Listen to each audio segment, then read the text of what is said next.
Vamos a presentar este informe. Es un informe realizado por la agencia Reputación Digital, que dirige José Norte Sosa. Ha medido, a través de Twitter, las menciones vinculadas al coronavirus, ya como enfermedad, ya como pandemia, ya el COVID-19, y ha evaluado lo que ha sido el mes de marzo, cómo han ido evolucionando las menciones, las emociones, los estados de ánimo de la gente durante el mes de marzo. Exactamente desde el 3 de marzo al 29, ayer. 2 millones de menciones vinculadas al coronavirus. E insisto, coronavirus, pandemia, COVID-19, términos asociados. Uno, qué sé yo, apenas te dicen pandemia, miedo, aislamiento, preocupación. Bueno, tienen sentimientos fuertes, ¿no? Que no sentimos, no vienen a nosotros por cualquier cosa. Esto es algo potente, ¿no? El análisis de Big Data, un análisis de un gran volumen de datos.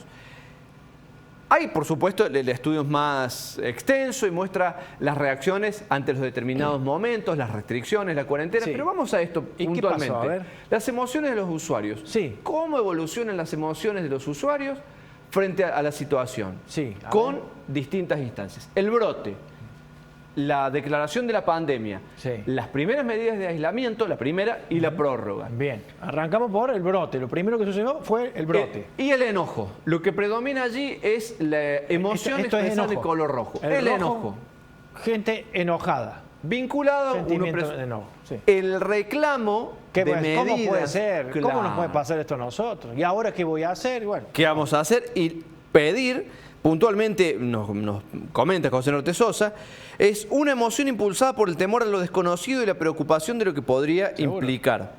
Reclamaron falta de controles hacia los que ingresaban desde afuera, que no se tomaban las precauciones necesarias y la falta de controles sanitarios. ¿Qué pasó con el rojo a medida que fuimos transcurriendo en el tiempo? Aquí, bien abajo. ¿Se achicó? Ya no hay enojo. Miedo. Miedo, fíjate, el verde. Este es miedo. El miedo, el verde. Ahí está. Miedo, por supuesto, ante las consecuencias de la pandemia. Un pico durante el brote.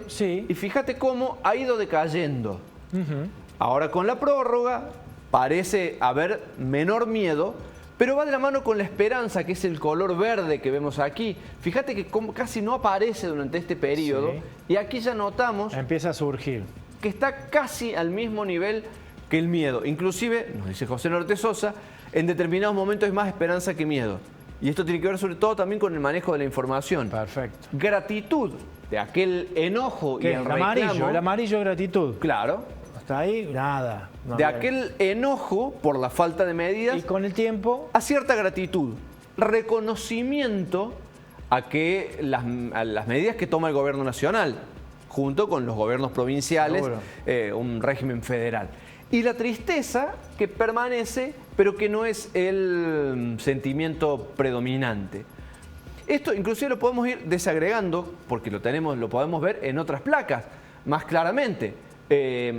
Esto es el enojo. Este enojo comenzó de quienes encontrándose en el país. Fíjate cómo, a medida que nos acercamos aquí a las restricciones, ya la gente tiende a no estar enojada. Estoy enojado, pero ya más o menos la voy dominando. Claro, ya hay medidas, hay un horizonte, sabemos, podemos estar de acuerdo, no, puede no gustarnos, pero hay un plan, una estrategia para enfrentar la pandemia. Veamos la próxima placa. A ver, Che. Lo que hablamos respecto de otras emociones, vamos a tener la del miedo también.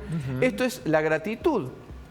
Fíjate cómo, de nuevo, hay picos, pero cuando se comunican medidas de gobierno, que esto es algo que, por ejemplo, Mario Riorda remarca permanentemente, digo por citar a un analista, la necesidad de comunicación clara, precisa. Esta es la estrategia, estos son los objetivos y que sean fuentes oficiales. Seguro. Que eso acaso sea una falencia que tiene el gobierno que muchas veces parece que pospone. Sí, para combatir también las noticias falsas, ¿no? Porque hoy por hoy... Exactamente. Es un mar de noticias falsas. La proliferación de noticias falsas genera enojo, disminuye la gratitud, genera tristeza, preocupación. La necesidad siempre de contar con fuentes oficiales. Y lo último que te mostraba, el mano a mano, el match entre la esperanza y el miedo. Fíjate cómo la esperanza ha ido creciendo, con, por supuesto, algunos picos, algunas depresiones. Y fíjate lo que ha pasado con el miedo. Este brote de miedo, por supuesto, tiene que ver con que comienzan los casos fatales, Seguro. que tiene que ver con una cuestión estacional y con que están volviendo a la Argentina aquellos que estaban de viaje en zonas definidas como de alto riesgo. Pero, en definitiva, la esperanza y el miedo hoy por hoy en un equilibrio. Un reflejo, un análisis de los sentimientos que predominan en las redes sociales a cargo de Reputación Digital. Y nos parecía muy interesante ver porque, sí, es interesante, claro. sobre todo en estas épocas de aislamiento, a ver si lo que me pasa a mí le pasa a todos. Bueno, aquí una muestra. Todo lo que hemos atravesado hasta ahora, ¿no? Y falta.